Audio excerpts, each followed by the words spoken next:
can you live well if other people can legally gang up on you and forcefully take your money? Look, we have in this, this goes back, I'm sorry, I really have to stop here. We have had, our founders wisely understood that there could be a tyranny of the majority, that the majority could be tyrannous and could take money from people and could just rob them of their wealth.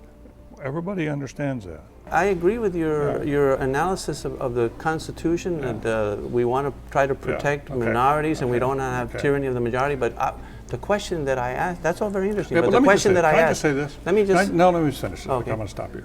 You think it's wrong for me to ask you about these questions? This is no, but I think it's a fundamental political issue. I'm trying to investigate your thinking because you're a TV, but you're a TV commentator and a professor of Harvard, and so are we trying to get the underpinnings of the distinction between why some people are in favor of redistribution of wealth, like yourself, and what are the premises that support it?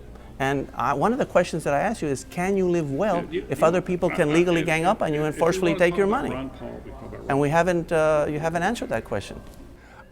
I am not here to have a philosophical conversation with you. I'm sorry you're disappointed with the conversation. I thought it was very interesting, and to try to find out, you know, your thinking, your underpinning, and I'm trying to figure out, you know, if you think that I think that frankly you are underselling this country and underselling the democratic system.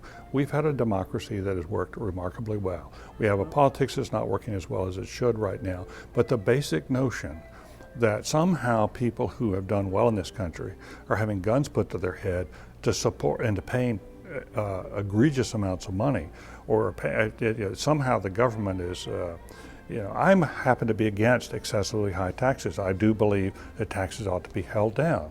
I don't think we should ask for taxes that are too high.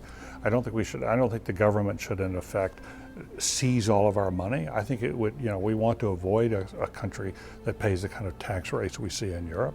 I think spending is too high. But I also think that it's a matter of fairness and equity and justice to people who are hurting. The fundamental promise of this country is in the Declaration of Independence. We are all created, you know, by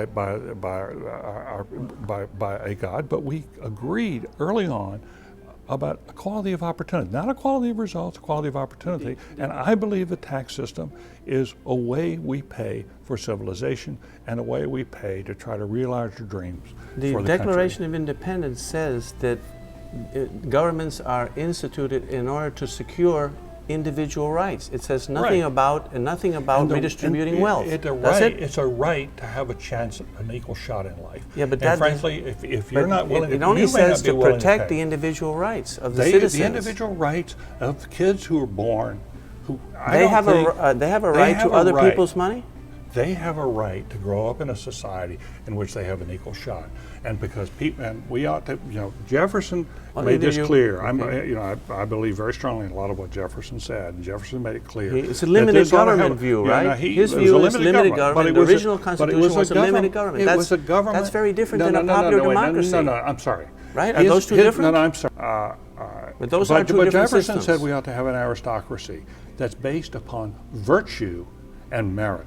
And we should not create an aristocracy that's based on money, that people who do well should be willing to support others and give others a chance to come up in life. And frankly, I think the system works pretty darn well.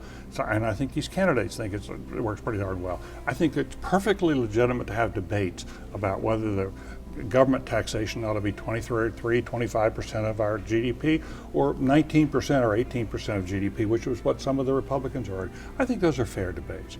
But you're acting as if like any form of taxation of people at the top is somehow be compulsory and we're putting guns to people's head. I'm trying to draw a contrast between a constitutional limited government republic on the one hand and a popular democracy on the other. Our original system was based on a limited government, right? That's all. And so these are the two views that are competing. I'm here to have a debate, watch the debate tonight. I appreciate your questions, but I really have to go. Okay.